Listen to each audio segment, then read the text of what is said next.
we have reached an agreement on a 90-day pause and substantially moved down the tariff levels.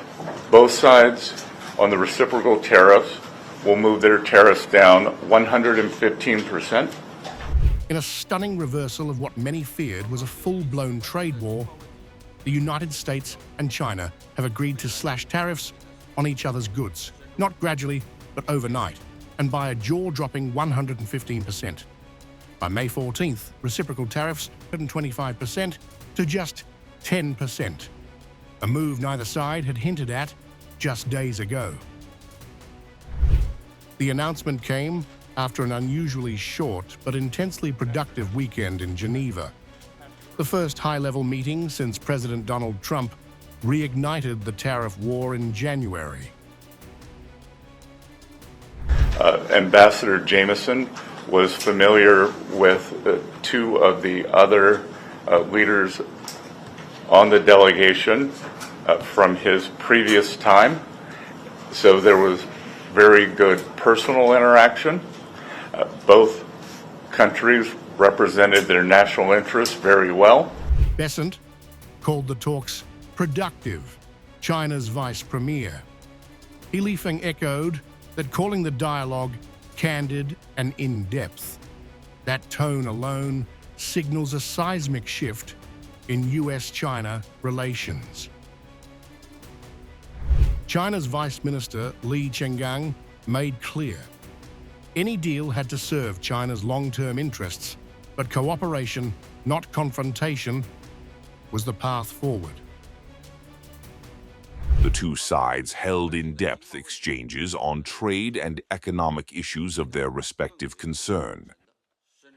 The atmosphere of the meeting was candid, in-depth, and constructive. From the U.S. side, the motivation was clear. Jameson Greer pointed to America's $1.2 trillion trade deficit, up 42% in just a few years, as a national emergency that drove Trump's April 2nd tariff surge.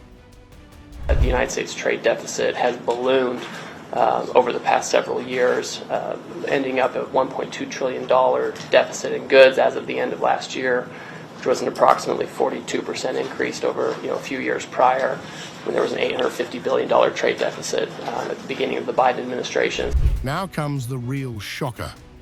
Not only are tariffs dropping, but the two sides also created a brand new joint mechanism, a formal consultation channel to avoid future flashpoints.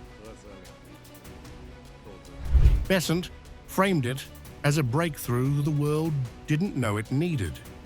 A plan, a process, and a mechanism now in place. Li Chenggang was even more specific. He described the mood as mutual, equal, and highly efficient, crediting both delegations with getting results that few thought were possible in just 2 days. But what may surprise the world even more, China's inclusion of public safety officials in the trade delegation. For the first time, fentanyl was openly discussed. Markets surged instantly. Stocks rallied in China and Hong Kong, the yuan gained, and Wall Street futures jumped as news of the rollback hit terminals. The WTO called it a significant step forward, but analysts called it something else. Shocking, given how fast tensions flipped to dialogue. Trump's January 20th, Liberation Day tariffs had drawn global outrage. The April 2nd hike, a 34% blow to Chinese goods, triggered a tit-for-tat spiral up to 125%. Greer admitted it became, effectively, a blockade. The damage was showing. The U.S. economy shrank 0.3% in Q1, while the March trade deficit hit an all-time high of $162 billion.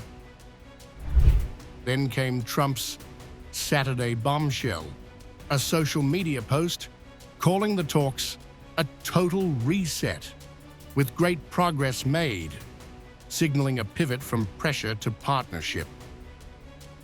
Yet both sides remain cautious. The White House has ruled out any unilateral tariff cuts, while China's delegation emphasized that the deal had to be grounded in respect and sovereignty. Economists still warn the tariff war may not be over. Estimates show American households could still lose $1,300 a year, and Chinese GDP may fall 2.4% by 2027 if this pause turns into another standoff.